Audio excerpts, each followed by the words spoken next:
In this video, I'm going to show you how you can schedule a meeting. If this video helps, please like and subscribe to this channel. So there are two ways you can schedule a meeting once you are logged into your Microsoft Teams account. First, you can go to Meet here, and when you click on Meet, now you should be able to see this option to schedule a meeting. Alternatively, you can go to Calendar here, and from here you can also schedule a meeting straight from here. So I like to use this Meet option, so I'll go to Meet and then click on Schedule a Meeting, and here you'll have an option to write the title of the meeting. So this is maybe say marketing meeting, and then enter the names or emails of those who will be participating, like that.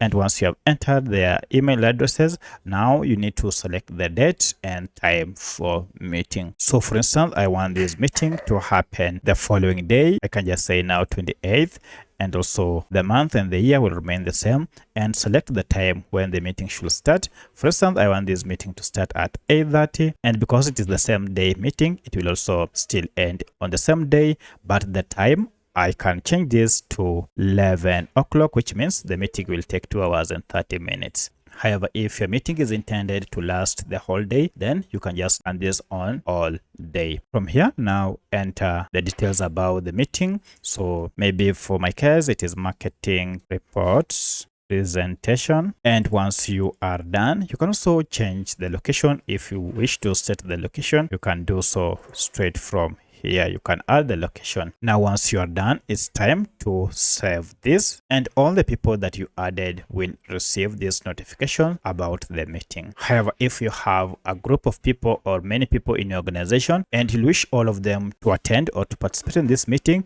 then you can just go to who can bypass. Then you can go to this people who were invited. You can choose everyone or only me or people who were invited. That will be under who can bypass the lobby, and also who can present. You can choose whoever you wish. Once you are done, now click on save to set the date for your meeting. Now as you can see, the meeting has been created, and now you can copy the meeting link. This is the invitation link. If you click on it, it will be copied, and therefore you can now invite all your friends by sharing this link. So that's how you can schedule a meeting on Microsoft Teams. If you have any other question, kindly let me know in the comment section. Otherwise, thanks for watching, and let's meet in the next video.